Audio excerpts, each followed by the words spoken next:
What's up, everybody? Henry here to the boy Ellis. Gotta keep my fucking lips delicious.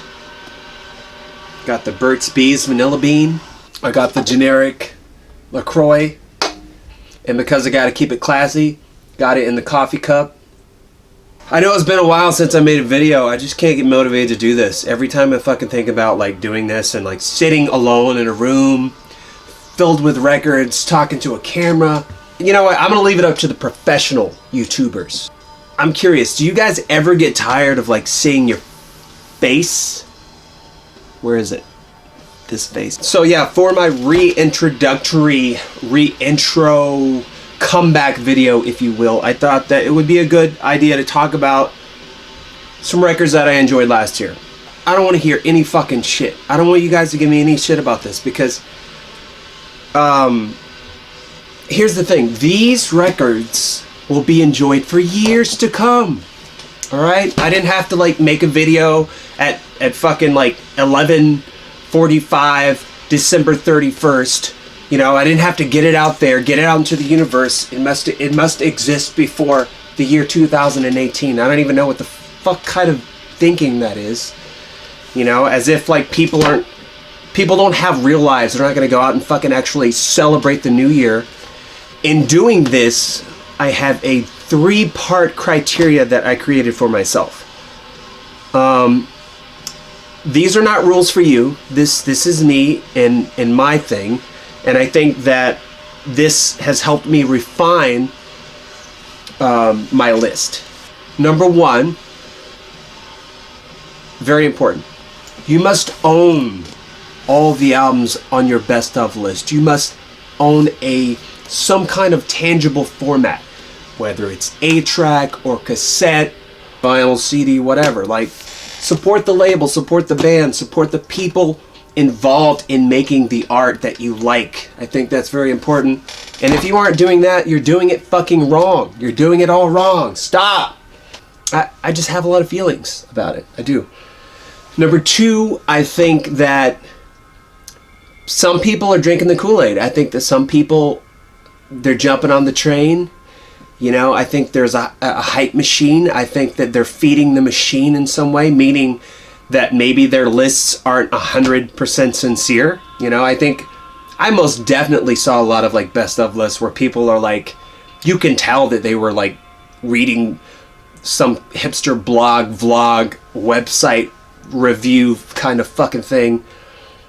And I'll tell you right now, I'm convinced that millennials don't know what the fuck they like. So there's that. Like the worst generation in the fucking history of humanity. And I'll just come right out and say it for you. Oh yeah, okay, so number 3, I tend to think that the list should not be one-dimensional. I think it should be like pretty well-rounded in terms of your musical tastes and what it is you like. I think it should be a good representation of like the full scope of your musical tastes.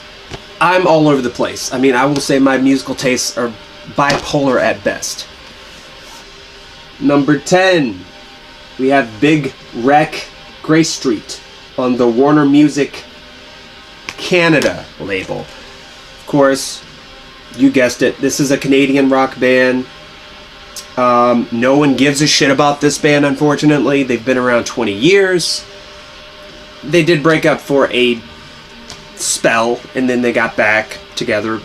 I think like 5-6 years ago, actually, but I will admit, this is not their best record, but it's still pretty goddamn good in terms of like rock music. And most definitely better than anything you're going to hear on rock radio today, I can assure you of that.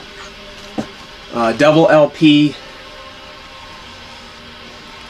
Really good. There's some dad rock moves here, you know. You can definitely hear a lot of like classic rock influence. I know that. I hope that doesn't make it sound cheap, you know. I hear Rush, I hear The Police, I hear Dire Straits, but with their own take on it. Very strong record. Number 9, we have the French one-man black metal band known as Throane. I hope I'm saying that right. There's nothing quite like sounding like an idiot on the fucking internet, but I don't know. Correct me if I'm wrong in saying that. And I'm not even gonna try to pronounce the name of the record. It's in French. I'll just put it down there. So I don't know much about this guy. This is a very washy, post-black metal kind of thing.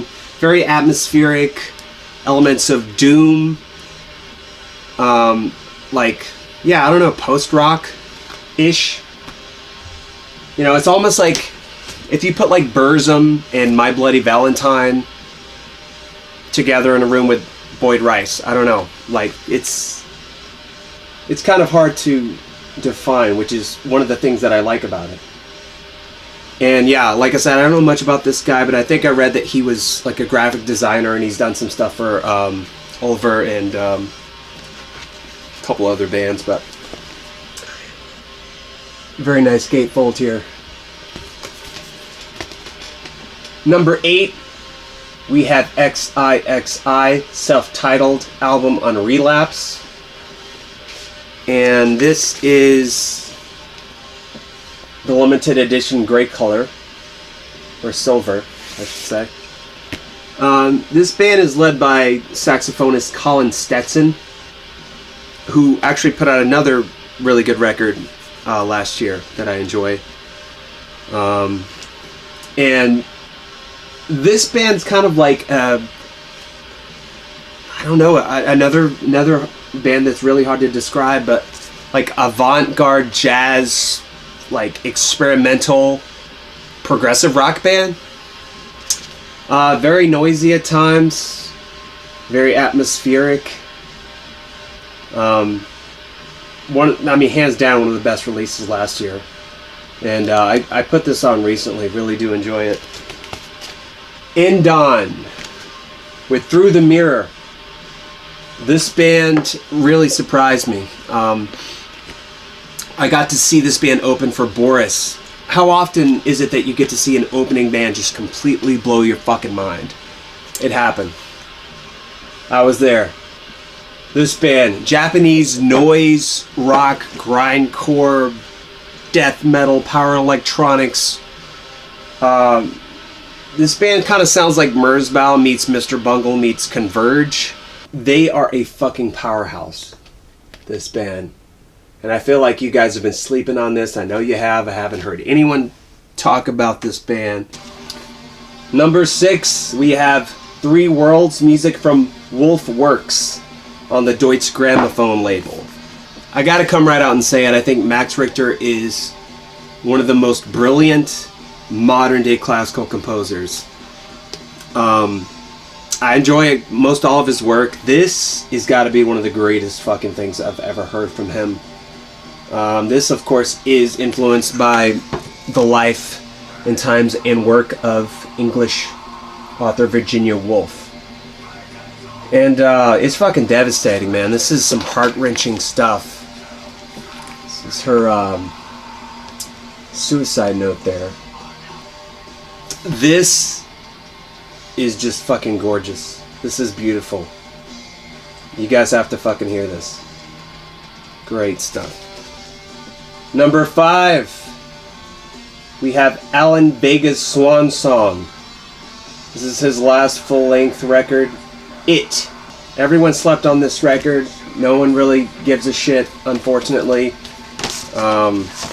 Really cool inner sleeves of some of his artwork. Yeah, this is an incredible record. This is like noisy and grimy, filled with like industrial sounds and like street poetry, and one of his best albums in my opinion. You guys should definitely check this one out. You guys have seen this, you've heard about this. This is King Gizzard and the Lizard Wizard. This record is a lot of fun, and I really needed this the past year. 2017 was an incredibly depressing year for me, so this is one of those records that you know, I'd put on just to kind of get out of my headspace. And this is on a really cool gold and blue splatter colored vinyl. Solid album. Really fun band. Number 3, this is another one that I know you guys have seen. This is Mount Eerie with A Crow Looked at Me, and this is Phil Everett from the Microphones. I enjoy everything that he does. Devastating record, but an amazing listening experience. And if you guys haven't read about it, you definitely should. He lost his wife to cancer. This is kind of part of his grieving process, and yeah, this really helped me get through. My dad passed away this past year. Just amazing record. Number 2, we have the Night Flight Orchestra with Amber Galactic on Nuclear Blast. And I didn't see this on any list, unfortunately. Like, I was really bummed that like no one really got to hear this record. But this is a Swedish band comprised of members of Soilwork, and I want to say like Arch Enemy. I could be wrong about that, but the singer Bjorn Strid from Soilwork sings on this, and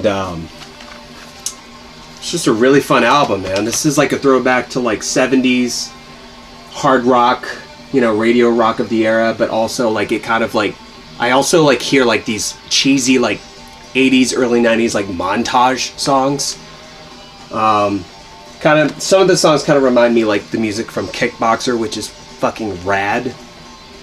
Again, another fun record, and I needed this record. This record saved me, you know, from all the other depressing shit I was listening to.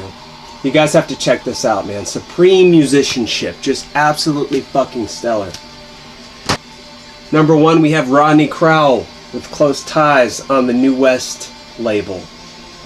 And I got to see Rodney Crowell at the Troubadour this past year, and it was hands down one of the best shows I've ever seen.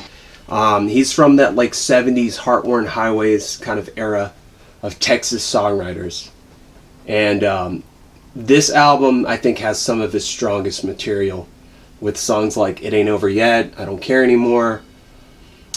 Just really solid songwriting, man, and you know, really honest, really heartfelt, and I feel like this guy is underrated. If you guys like real country, folk, Americana roots stuff, check this out. You won't be disappointed. So that's it. I think that'll tide you over till next time. Thanks for hanging with me, guys.